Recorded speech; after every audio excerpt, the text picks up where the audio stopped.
Now, Israel loved Joseph more than all his children, and he made him a distinctive, multicolored tunic. It's a jacket. His brothers saw that their father loved Joseph more than all of his brothers, so they hated him and could not find it within themselves to speak to him on friendly terms. It's your brother. I mean, they did this is why favoritism is not good in the household. Oh, you got that little reading rainbow jacket on? Oh yeah, man. Don't say nothing to me, bro. You want some oatmeal? Eat it off the floor, push back. We don't need to always share the visions that God gives us with people. Some things that God gives us in private is meant to stay in private until he makes it public. He was sharing that information with you, solely with you, but we decide to open our mouth and tell that to the evil that is around us. So once we say it out loud, now evil has a way to try to stop what God has already planned. You told your oldest brother he gonna bow down to you? We've already seen what they capable of. When they don't like something, they act on it. They not playing. They listen to gospel drill right now. What is up, family? Welcome back to yet another Bible study. We are picking up in Genesis right after Jacob and his sons got revenge on Shechem and his father because Shechem decided to rape Jacob's daughter. And he thought it was a good idea to try to smooth things over by having his father go and be like, hey man, look, bad things happen. Let's just come together as one nation and let my son marry your daughter. He really want her. Jacob got 12 sons. Do you think Jacob's sons was finna just let this slide? The Y-enery came out immediately. So Jacob's sons deviously came up with a plan. They said, hey, look, man, you can have my sister, but what you got to do is have all your men in the city be circumcised. That's it. That's all we require. Everybody be circumcised. The father and Shechem went back and told their people and said, hey, look, man, we're going to become one nation. Y'all know how powerful they are. Y'all know what type of stuff they got. They got land, loot, money, seasonings. They got everything. If we become one nation, we're going to be powerful. All we got to do is get circumcised. So guess what they agreed to? Getting circumcised. They all chop off that thing, that foremeat. They all, chopped it all off. Now, mind you, within this process, it's a painful process. 2 of Jacob's sons, while those men were still in recovery, went into that town and they murked every man in that town. What was they going to do? How they going to fight back? They meat hurt. Can't fight back. It's impossible. You're hurting. And it's just to let you know that when God makes a promise, you might not like God's promise, but you might not like how he goes about it. But if God made you a promise, he made you a promise. What he promised Abraham is I will bless those that bless you and curse those that curse you. And then Abraham gave that blessing over to Isaac. And then Isaac gave that blessing over to Jacob. And Jacob didn't understand. He never read the fine print of that blessing. So when Shechem did something evil against him, he cursed Jacob. God don't go back on his word. So 2 of his sons, he blessed those that bless and he cursed those that curse you. Today we're about to pick up here. So if you're loving these Bible studies, make sure to do me a huge favor. Make sure you hit that like button for me. Oh, Jay, you loud? Oh, Jay. What? You loud. What's going on in your background? What you got going on? I am live in Discord. I'm live in Discord as well too. Soccer game, bro. Okay, well you gonna have to mute for me, playboy. We're live in Discord, man. You can hear all that. Yeah, I can, sir. We're live in Discord right now. I got people in here, so if you guys ever want to be here live, it's at 12 p.m. Pacific time every single Sunday. And I'm not going to drag this out any further. We're picking up at Genesis 36. Esau moves. Now, these are the records of the descendants of Esau. That is Edom. Esau took his 3 wives from the daughters of Canaan. Ada, the daughter of Elon, the Hittite. And Olibama, the daughter of Anna, the son of Zibeon, the Hivite. And Basemath, Ishmael's daughter, sister of Nebo. Oh, man. Let me put my glasses on. Neboeth. Ada bore Eliphaz to Esau, and Basmath bore Reuel, and Elabama bore Jeush, Jalem, and Korah. These are the sons of Esau born to him in Canaan. Now Esau took his wives and his sons and his daughters and all the members of his household and his livestock and all his cattle and all his possessions which he had acquired in the land of Canaan, and he went to a land away from his brother Jacob. For there, great flocks and herds and possessions made it impossible for them to live together in the same region. The land in which they lived temporarily could not support them because of their livestock. So Esau lived in the hill country of Seir. Esau is Edom. Descendants of Esau. These are the records of the generations of Esau, the father of the Edomites, in the hill country of Seir. These are the names of Esau's sons: Eliphaz, the son of Ada, Esau's wife, and Reuel, the son of Basmath, Esau's wife.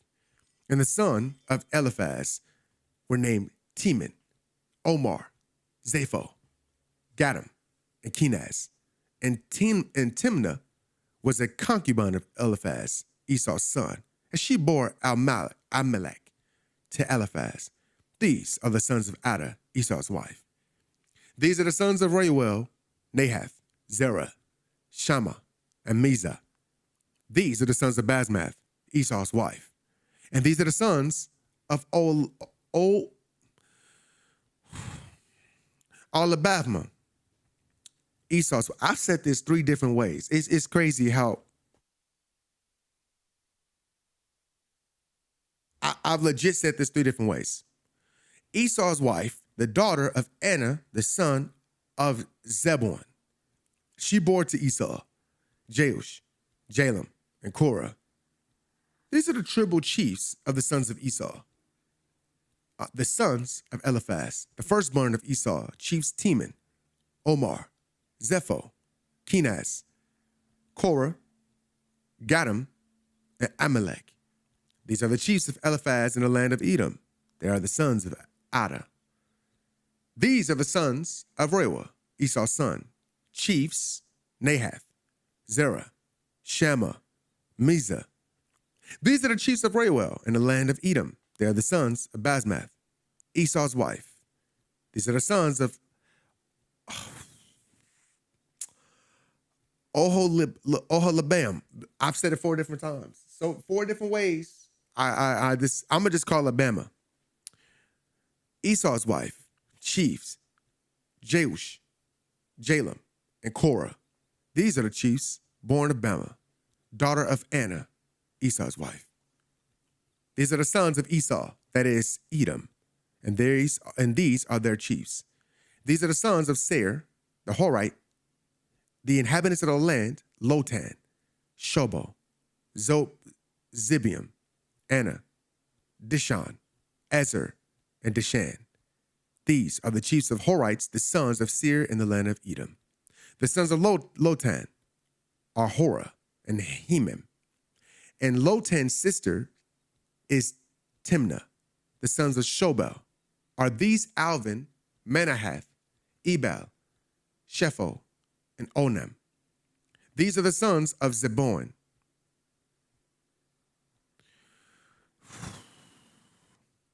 And Anna. This is the Anna who found the hot springs in the wilderness as he pastured the donkeys of Zebulun and his father. The children of Anna are these Dishan and Bama, Esau's wife, the daughter of Anna. These are the sons of Dishan: Hemdan, Ishban, Ithran, and Sharon. Ezer's sons are these: Bilhan, Zavin, and Akan. The sons of Dishan are these: Uz, Aaron. The Horite chiefs are these: chiefs Lotan, Shalbo, Zibeon, Anna, Dishan, Ezer, Dishan. These are the Horite chiefs according to their various clans in the land of Seir. And these are the kings who reigned in the land of Edom before any king reigned over the Israelites. And at this part right here, some of y'all are going like, oh my God, what is these names? This is the reason why the Bible is not just some fictional book. It's giving you exactly whose family tree and who was born from who, where and when, and this gives you a time stamp to let you know, no, this place really existed. These are all their names. Their names are noted down. It would be different if we were just hearing like, oh yeah, Esau had kids, and then Jacob came back, Esau left, and then yeah, Esau gave it. No, they're making sure that we understand all these names are Esau's kids, and their kids had kids, and then they had chiefs, and their chiefs had kids. So that we understand the geography, the genealogy, the demographic, who was who, the Horites, the Hittites, the Zemrites, the Canaanites, they're giving us a grave detail of everything. And these are the kings who reigned in the land of Edom before any king reigned over the Israelites. Bela, the son of Beor, reigned in Edom. The name of his city was Dinhaba. Now Bela died, and Jobab, the son of Zeror, of Bozrah, reigned as his successor. Then Jobab died, and Husham of the land of Temanites reigned as his successor. Husham died, and Hadab, the son of Bedab, who defeated Midian in the country of Moab, reigned as his successor. The name of his walled city was Avith. Hadad died, and Samlah of Masrekah succeeded him. Then Samlah died, and Shaul of Rehoboth on the river Euphrates reigned as his successor. And Shuel died, and Belhanan, son of Akbor, reigned as his successor. Belhanan, the son of Akbor, died, and then Hadar reigned as his successor. His walled city was Paul. His wife's name was Mehetabel, the daughter of Matred, the daughter of Mazahab. And these are the names of the tribal chiefs of Esau, according to their families and places of residence. By their names, chiefs Timnah, Alva, Jethheth, Bama, Ella, Penan, Kenaz, Timon, Mibzar, Magdiel, and Aram. These are the tribal chiefs of Edom, that is, of Esau, the father of the Edomites, according to their dwelling places in the land of their possession. It's wild, right? That they were getting this detail of their lives that the Bible doesn't have to put in there. But God felt that it was necessary. It was necessary to have all of them noted and put down. Why? How many people say that the Bible is a fictional book, but yet historians and those people that are trying to understand this ancient world use the Bible, and it's correct and it's accurate. Where places are, where destinations are, family trees, family lines.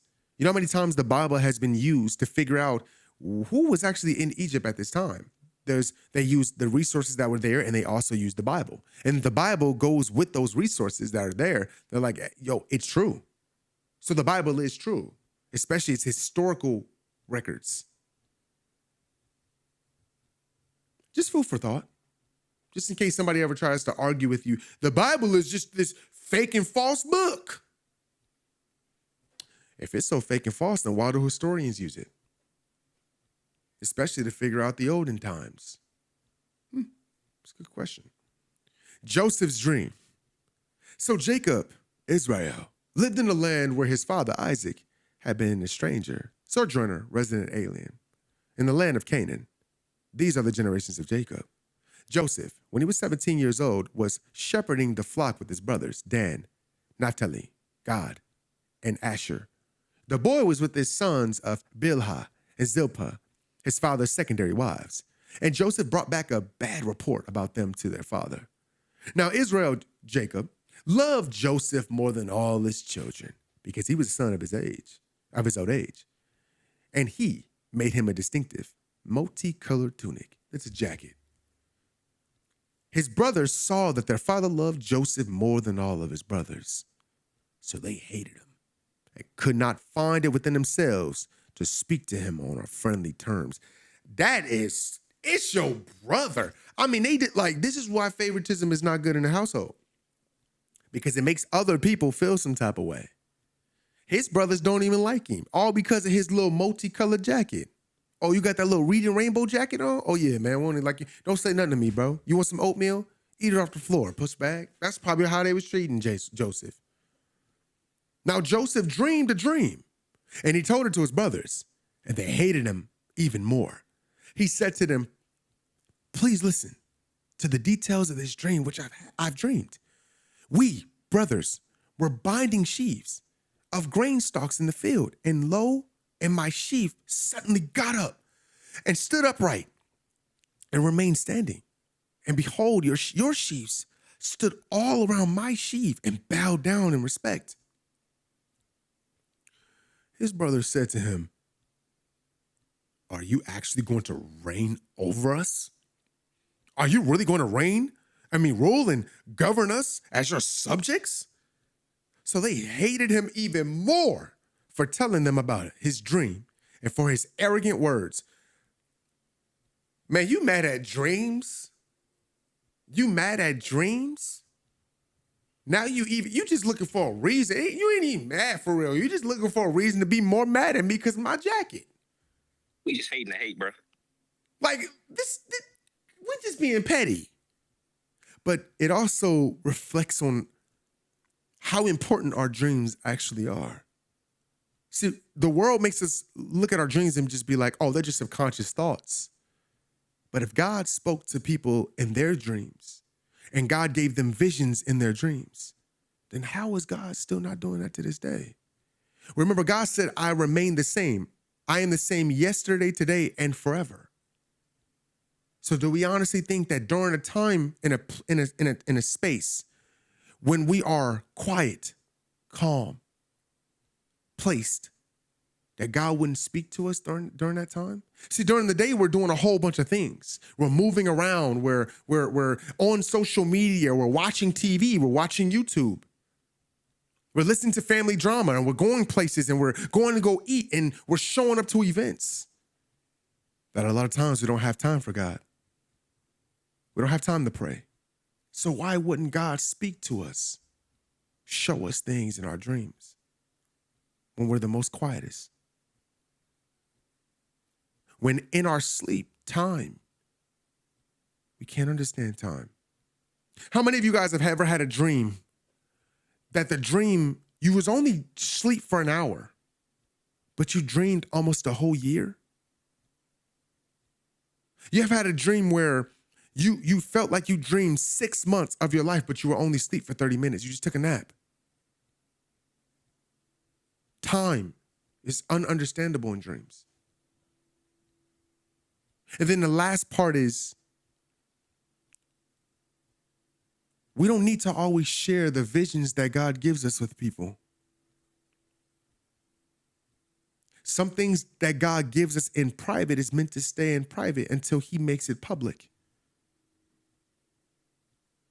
He was sharing that information with you, solely with you, but we decide to open our mouth and tell that to the evil that is around us. So once we say it out loud, now evil has a way to try to stop what God has already planned. Evil has no clue what God plans until we make it known. You better say it again. It's be cautious of who you tell your visions to. Because just like you can pray a prayer that comes true, the other person can pray their own prayer so that it doesn't.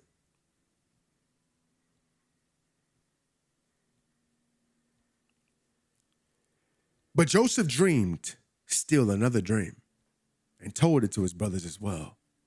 He said, "So here, I have again dreamed a dream, and lo, this time I saw 11 stars, and the sun and the moon bowed down in respect to me."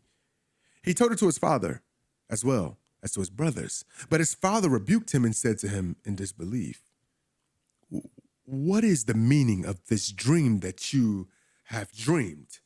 Shall I and your mother and your brothers actually come to bow down to the ground in respect before you?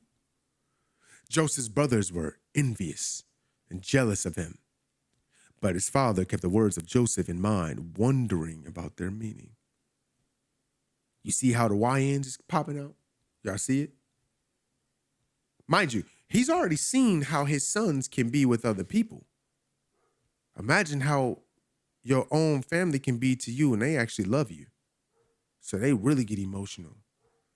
You told your oldest brother he gonna bow down to you? We've already seen what they capable of. When they don't like something, they act on it. They not playing.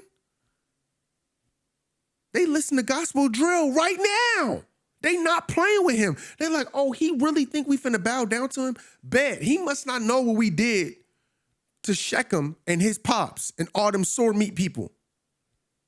Guess what we finna do to Joseph, bro? Since he want to keep bringing up all these dreams, ain't nobody got time to be listening to. Then his brothers went to pasture their father's flock near Shechem. Israel said to Joseph, are not your brothers pasturing the flock at Shechem? Come, and I will send you to them. And he said, here, I am ready to obey you.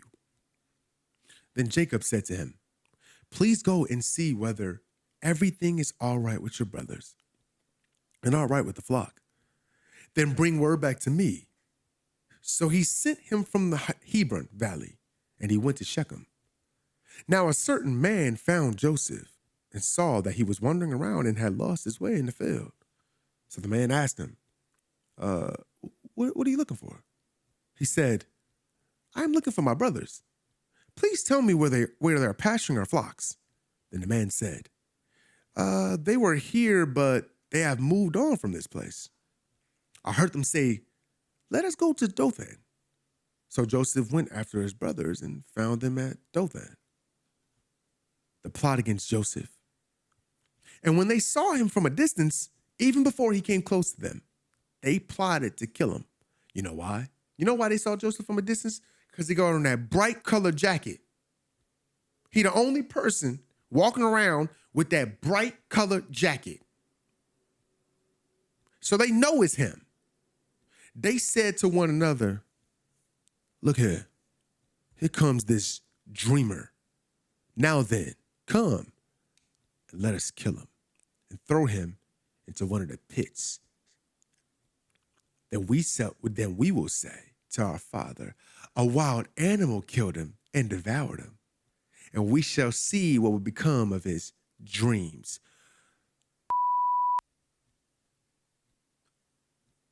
Wyanism.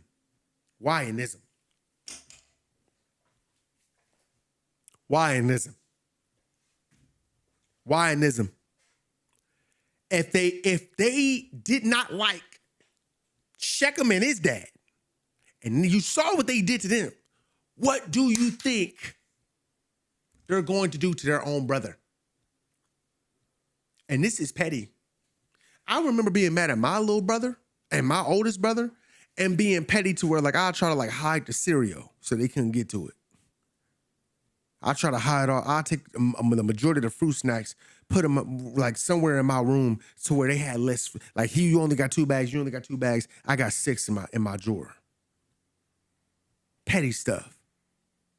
It's a thin line between love and hate. So imagine if your brothers is willing to kill somebody they don't even know. What do you think that they willing to do to somebody that they actually know and love?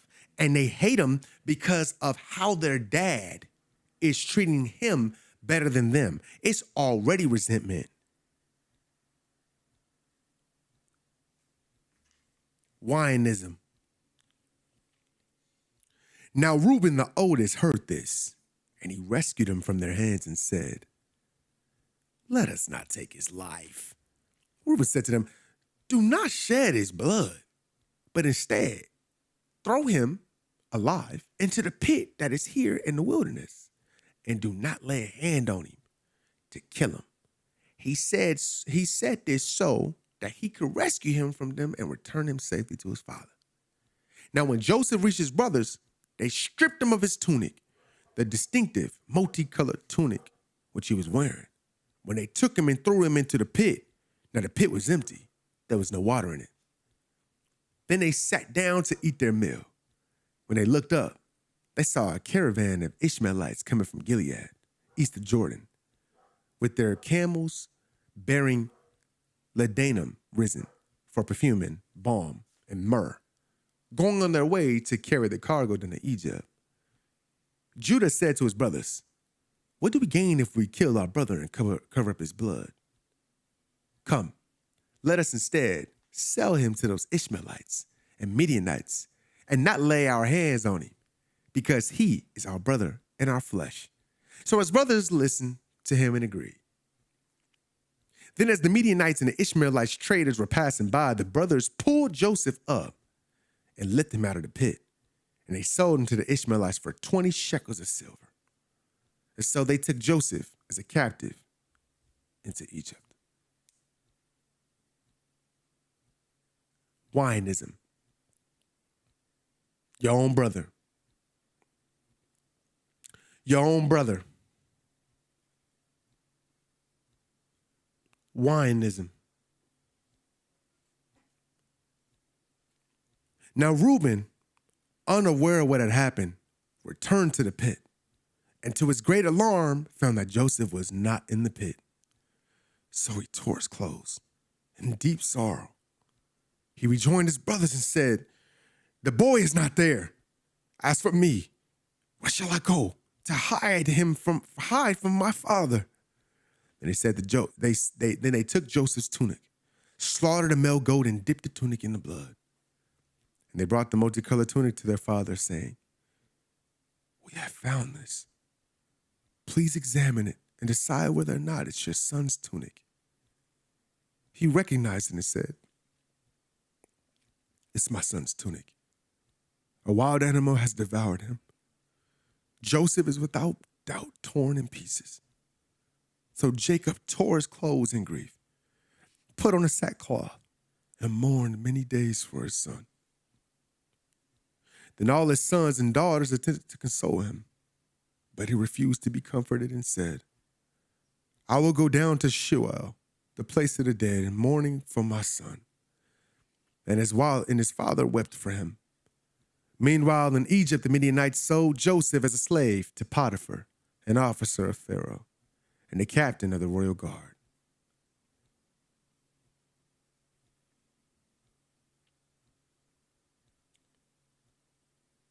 It's not even safe to tell your family your dreams. It's not safe to tell your family what God has promised you. Because the moment that you say certain things, if they don't believe what you believe or they don't like what they hear, they will immediately go against you. And if God is on your side, then who are they truly going against? If God is on your side, then whose side are they on? If they go against you and if God is before you, who can stand against you? So if you take God with you wherever you go, and they're against you, then who else are they against? So be careful who you tell your dreams to. Be careful who you tell your purpose to. Be careful who you tell what God has for you. Be careful who you tell that to. Because those same people that you're sharing this information that God didn't tell you to tell are the same people that will do anything or say anything to prevent you from receiving the blessings that Yah has for you. Misery loves company. God loves giving blessings and overflow. So if you surround yourself with people that are not on God's side, and you share things that God shares with you in private, well, then guess who you told in public? And guess who's going to try to shut that down? If you're not talking to God, then who are you talking to?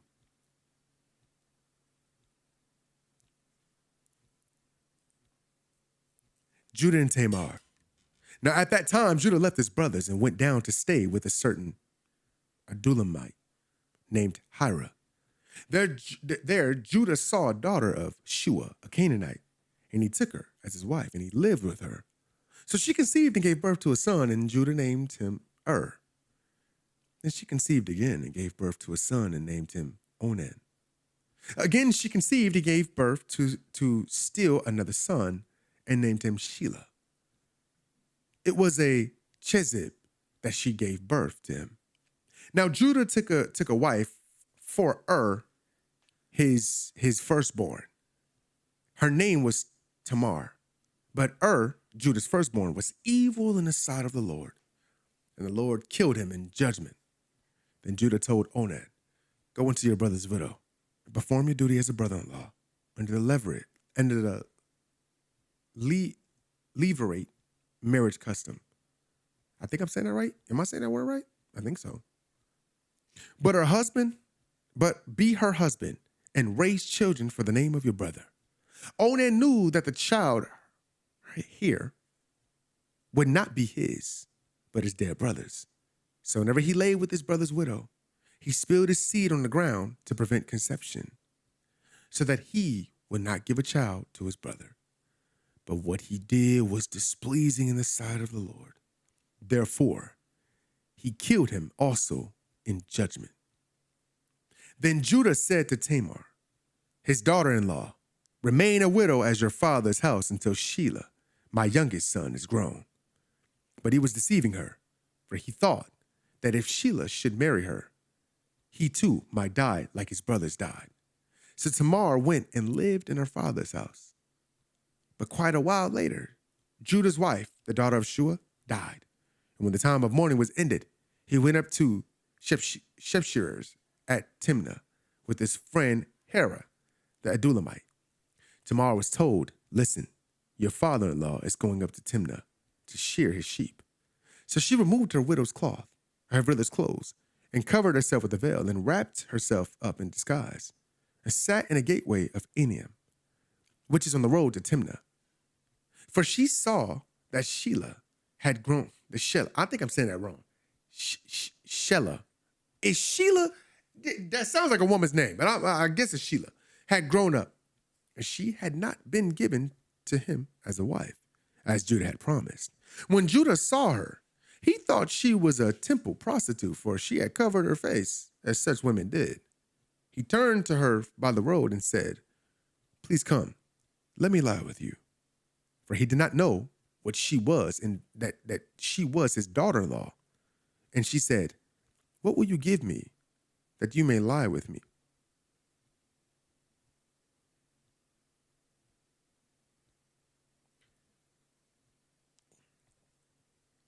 I don't think y'all just caught that. I'm going to read that again.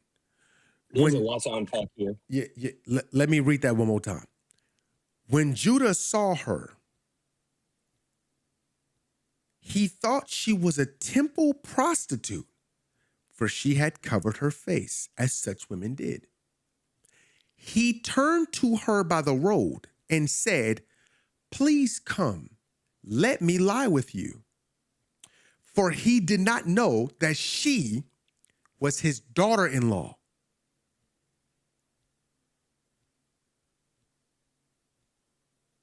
That's crazy.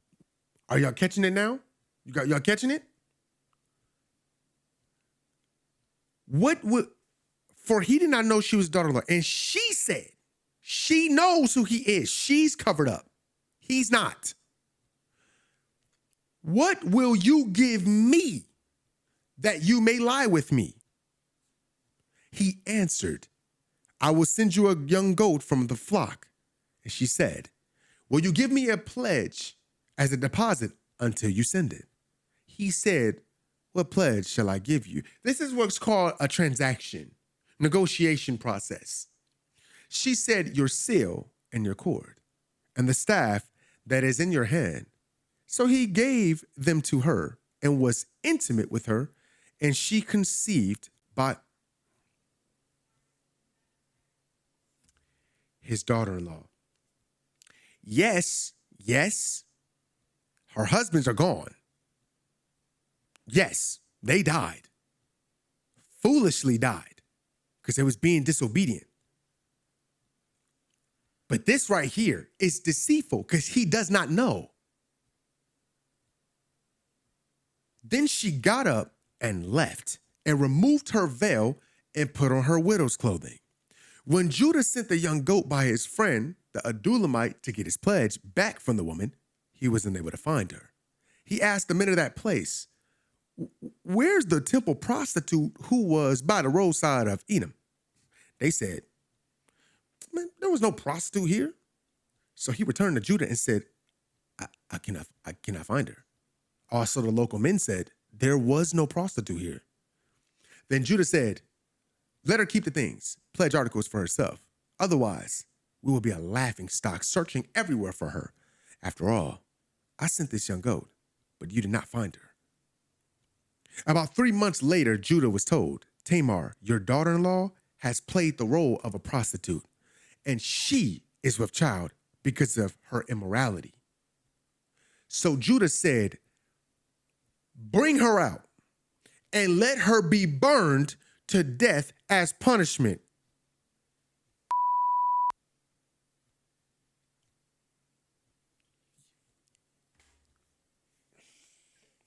Judgingism, punishmentism. This is what we call sexual immorality. When you do something that is immoral, something that is unspeakable, that no one should ever do to another person, another human being.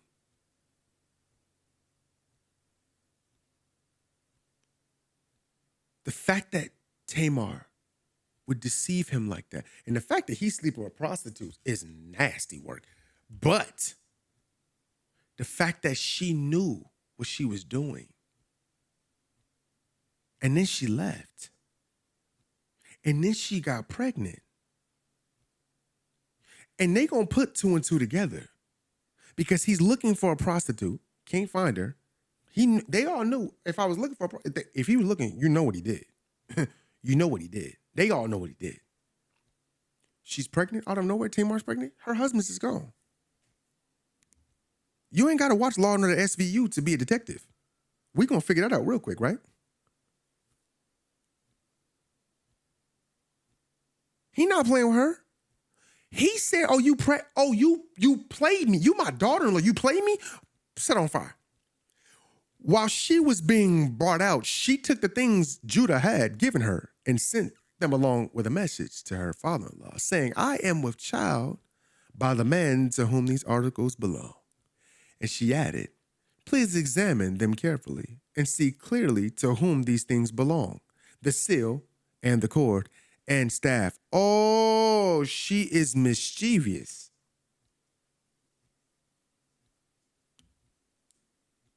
She knew exactly what she was doing. Holding on to these things so that everybody knew who it was that got her pregnant. Oh, you can't do nothing to her now. Oh, you gonna have a burn? Your daughter-in-law? You sure? You sure you wanna do that? This stuff belong to you, don't it? Don't this belong to you? This yours. Judah, you sure you wanna do this? This yours. So that's your kid? She was scheming. Oh, this is, okay. Judah recognized the articles and said, "She has been more righteous in this matter than I, because I did not give her to my son Shelah, as I had promised." And Judah did not have intimate relations with her again. Now, when the time came for her to give birth, there were twins in her womb. And when she was in labor one day, when she was in labor, one baby put out his hand, and the midwife took his hand and tied a scarlet thread on it, saying, "This one was born first." But he pulled back his hand, and his brother was born first. And she said, "What a breach you have made for yourself, to be the firstborn." So he was named Perez. Breach break forth. Afterward, his brother, who had the scarlet thread on his hand, was born and was named Zerah, brightness. So names, I said this before, names mean something. Names aren't just names. They mean something. People just name their kids whatever now, because it's just a name. And back then, their names had a place. especially when God was involved. If God gave them a name, they named their child whatever God named that God gave them. Abraham named his son Isaac because God told him to. He was told to do that. And Isaac's name is Laughter because Sarah laughed in her old age.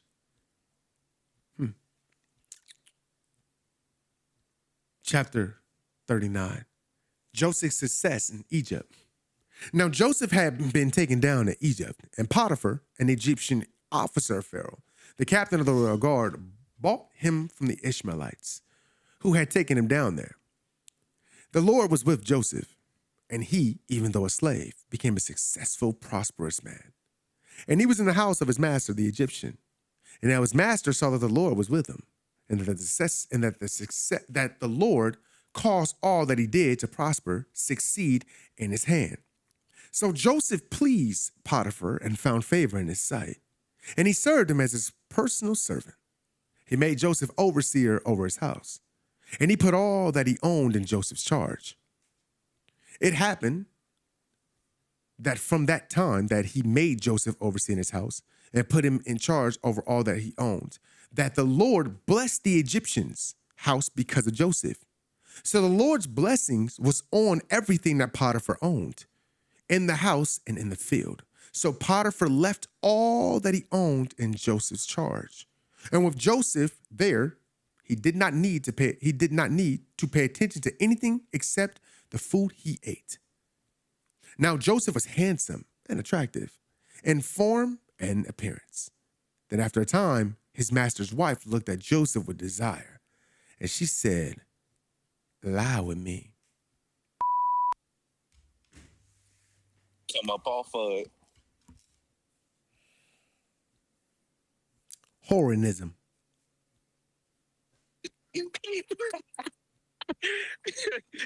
Y'all see what's happening? Remember, let's go back. I'm asking this as a live Q&A. Who is Joseph the son of? It's live Q&A. I'm talking to y'all. Who is Joseph the son of? Huh? You said what? Who is Joseph the son of? Isaac? Not Isaac. Who is Joseph the son of? Oh, Jacob. I'm sorry. Right. I'm Who sorry. is, who is Jacob. Jacob the son of? Isaac. Who is Isaac the son of? Abraham. So if who did God make the promise to? Who was the first person God made the promise to? Abraham. And did the promise not? Didn't God say He was going to bless His generation? Everybody that was a seed of Him. Yeah, and he would curse those. That He cursed him and blessed those that blessed him. Correct. Correct. So that meant that Joseph, because Joseph was Jacob's favorite, and God is blessing Joseph. He's with him. What does that mean? Everything that he touches is still blessed. So has God lied yet? Not at all. Kyra, has he lied yet?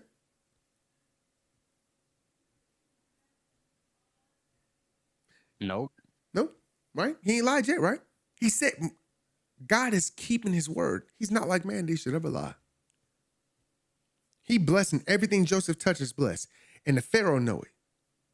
So when God is blessing you, it's not just you. It's those that are around you that's blessed too. It's not just you. Whatever you touch, whoever you touch, they blessed too. This is why people gonna want you around. Because you blessed. You walking in blessing that they cannot understand. And even the Pharaoh knows it. And his wife know it too. You think that succubus not gonna show up? You think she not gonna show up? You think he not gonna suck you? You think he not gonna show up? I forgot what the other one is. Is the succubus and the other one? What's the other one? I can't think of the other one. For the male. The female is a succubus. Incubus? Is it incubus? Are you sure? No, that's not incubus. Is it incubus? I think it's something with a bis. It's something with a bis. Yeah, it's something with a bis. Bisc off of biscuits, incubus. Y'all have to understand how serious this is. Joseph been doing everything right. So even when you do everything right, temptation's still gonna come your way. Satan is gonna try you. Everything not gonna be perfect. Everything not gonna you think that it's gonna be so perfect that ain't nothing gonna try to something's going to try to destroy what God has been working with you on. Something's gonna come. Watch Joseph. Watch his response. And I'm pretty sure the Pharaoh's wife, she fonder than him. She gotta be.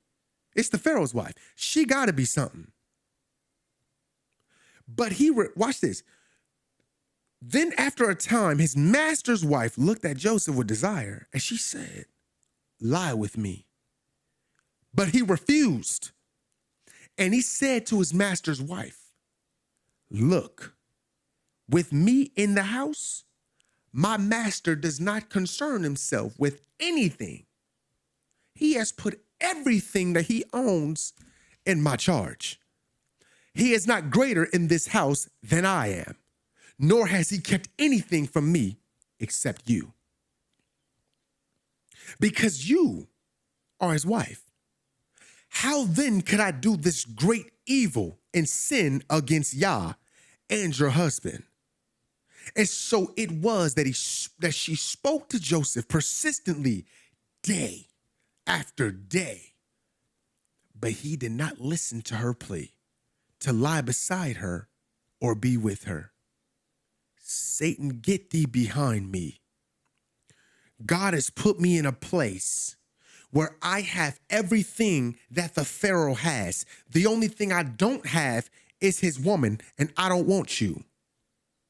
You think Satan can't get him with anything else. So guess what he turns to? Physical, sex. He sees that Joseph is an attractive man. So he's gotta be a weakness to you. It's gotta be some sort of weakness to you. I gotta find it. God is blessing you and everything else. So I gotta keep. So once Satan realized that God has cut off all your other weaknesses, Satan gonna try something else. Please stop thinking that Satan's gonna give up just because he can't attack you in this area anymore. Can I add? Go ahead. And I also want to add, don't think just because y'all is working with you through the physical, that Satan will not try to attack you through the spiritual realm. When you're working on your journey, you working on retaining, and you not spilling your seed or committing any type of adultery or sexual immorality, Satan will then begin to attack you in your own dreams. He will send succubuses into your own dreams to try to get you to spill your seeds, to try to get you to think that it's okay. To where then you will get to a point where it's like, yeah, you working and you're growing and you're becoming better in the physical realm, but in the spiritual realm, you will want to go to sleep just so that you can dream about this woman that you think you created, but it's really a succubus. It's a succubus. We were actually just talking about that this morning. The Bible never speaks on sex in your dreams. You've never seen any prophet have sex in their dreams. It never speaks on that. It never speaks on that. It never says anybody that got married had a dream of a woman or a male, and they got it in the dream, and he knew that was going to be his wife. It never speaks on that. Because that's not a thing. So if Satan can't get you here, he'll attack you in your spirit. He's got to get you some way. One way. He's gonna find a way, bro. He's gonna find a way. And the last thing was this word right here. And so it was that she spoke to Joseph persistently day after day. Your temptation is not going to just stop. It's going to keep coming after you. It stops being temptation once you make a decision to say no. See, you notice that it's not saying temptation. He was tempted. Tempted means that a part of you wants to do it. It just says that she kept speaking to him persistently day after day. It doesn't say that Joseph was tempted day after day. He wasn't tempted. See, tempted is when you're tempted because you kind of want to do it. When you say something like, And I'm tempted to go to that party. That means that there's a part of you that do and a part of you that don't. You're indecisive. You're double-minded. When you make a decision, it's not saying that he's tempted. It says she just kept speaking to him day after day, wasting her time, giving off useless energy. Did y'all catch that? I hope y'all caught that. It says day after day, not temptation. Tempting Joseph. It don't say that. Joseph wasn't tempted. He already knew that he wasn't doing that. She was just wasting her breath. So she knew she was wasting her breath. Watch what she do. Then it happened one day that Joseph went to the house to attend to his duties. And none of the men of the household was there in the house. Oh, shoot. Solidarity. She caught Joseph by his outer robe, saying, "Lie with me." But he left his robe in her hand and ran and got outside the house. When she saw that he had left his robe in her hand and had run outside, she called to the men of her household and said to them, "Look at this. Your master has brought a Hebrew into the household to mock and insult us. He came to me to lie with me, and I screamed. When he heard me screaming, he left his robe with me and ran outside the house."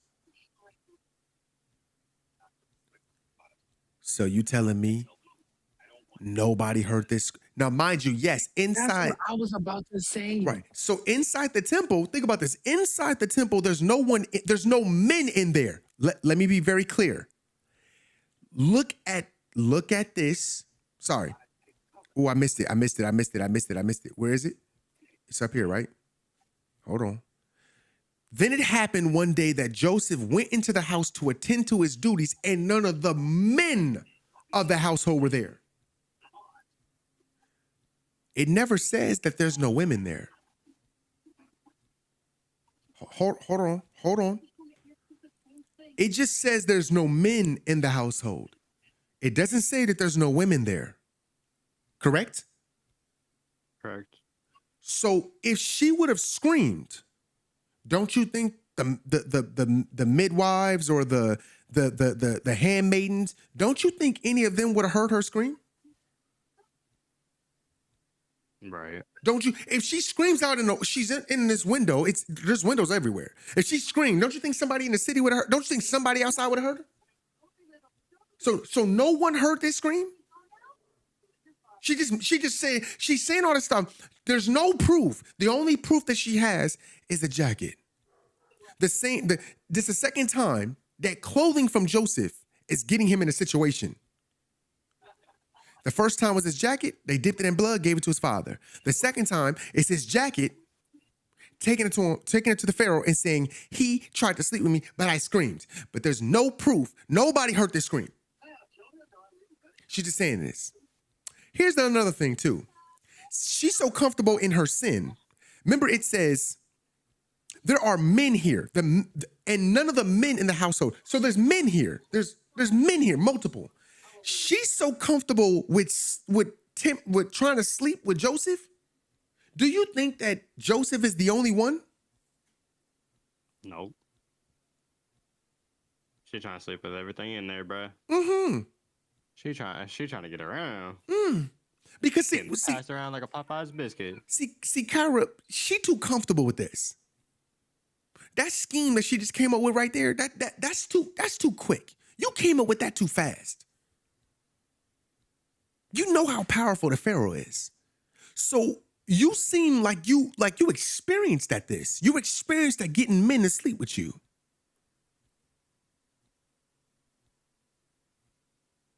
She's also very deceitful. She seemed very experienced at being deceitful too. She came up with this quick. Jacket in hand. Got it. Since he don't want to sleep with me, bet. Every other male in here know. They know I'm the queen. When I say lay with me, you lay with me. So since he don't want to do that, he going down. The Hebrew servant whom you brought among us came to me to mock and insult me. Then as soon as I raised my voice and screamed, he left his robe with me and ran outside the house. Joseph imprisoned.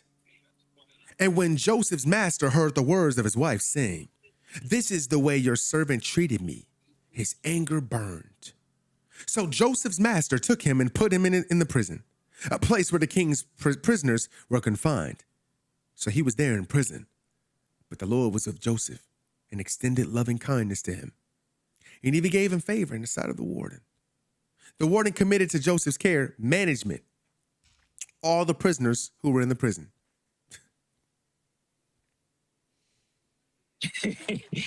Even while he in prison, y'all still watching over him and still fulfilling his promise. He's still fulfilling. Right, Jay? By the way, he's still fulfilling.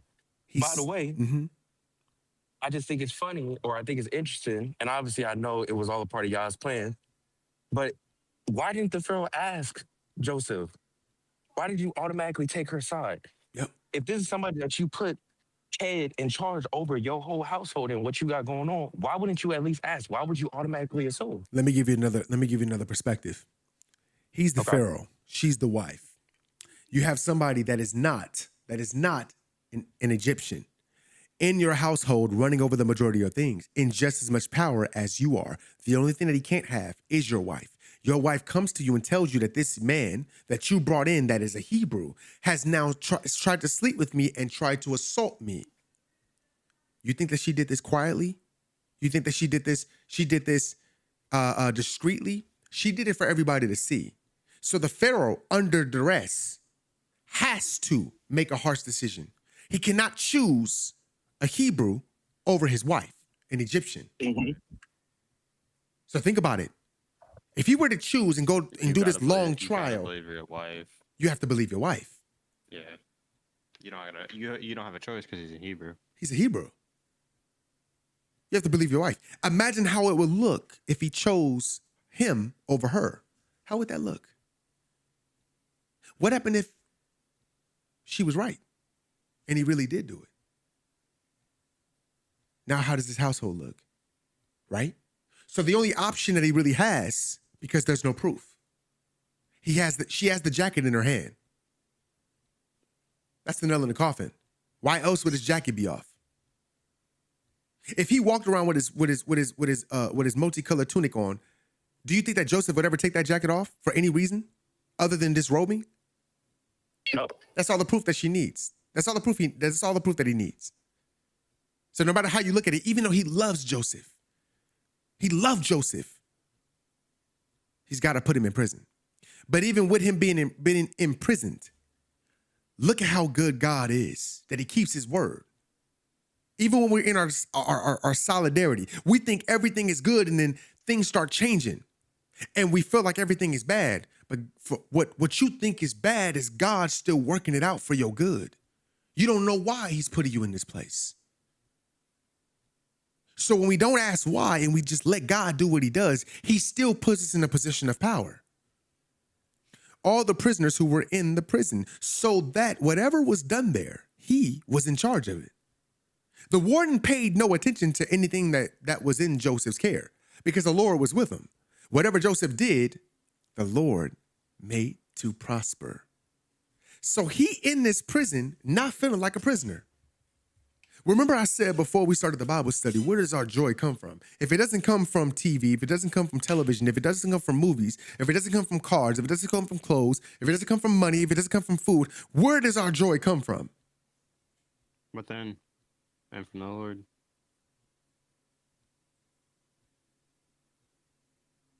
He who the Son sets free is free indeed. So even in situations where we feel like we're being held captive by our life decisions, by our choices, by the things that we've done in our past, by somebody else's decision making, we are never prisoners to whatever this life tries to lead us down. That God is always in control. And now whatever we do, it'll prosper because the Lord is with us. Always. He'll never leave me nor forsake me.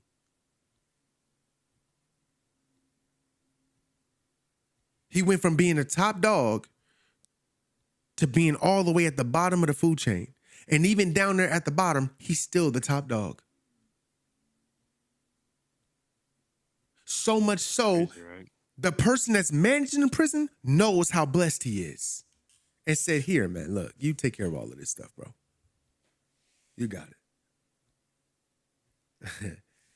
That's gonna be our Bible study for today. Nice. I hope that y'all really enjoyed this one, because there's so much stuff that you can take from this one. This is not just about, oh, Joseph being sold into slavery, because we saw even in between the story of Joseph, there was a whole nother story that was happening with Tamar and Judah, and promises that when we make promises and we don't keep them. And I'm a victim of that too. I'll say something to my stream and I'll say I'm about to do this and I don't do it and I feel bad. And I told myself that when I make a promise, I'm not just making a promise to them, I'm making a promise to God too, because I have to carry out the things that I'm making promises to. And then being aware that when God shows us something in private, it is not meant for us to talk about it in public yet, until God tells us to. If the Holy Spirit ain't moved you to say nothing, don't say nothing. Allow God to work and do what he does. But when Joseph told this, and he told it to him, and he made his brothers mad, and they was about to kill him. But God still blessed Joseph with favor. Because what most people would think that's a bad situation, he gets sold and goes into Egypt. And when he's in Egypt, he's not some lowly boy. He's not no slave. The man is the head of the household. He got just as much power as the Pharaoh does. He has so much power and so much favor with the Pharaoh that his wife, the Pharaoh's wife, wants Joseph. And what you would think would be temptation for most people, because they would want to indulge in that. They would make excuses. Oh, if I wasn't in a relationship, I'd tear that. It wasn't a temptation to Joseph. He didn't want it because he already knew. It's not you I'm afraid of. It's not the Pharaoh I'm afraid of. It's the God I serve that I'm afraid of. You never touch another man's wife. My woman is out there, so I wouldn't dare touch you. I've been blessed and highly favored. I'm not going to do anything to mess this up.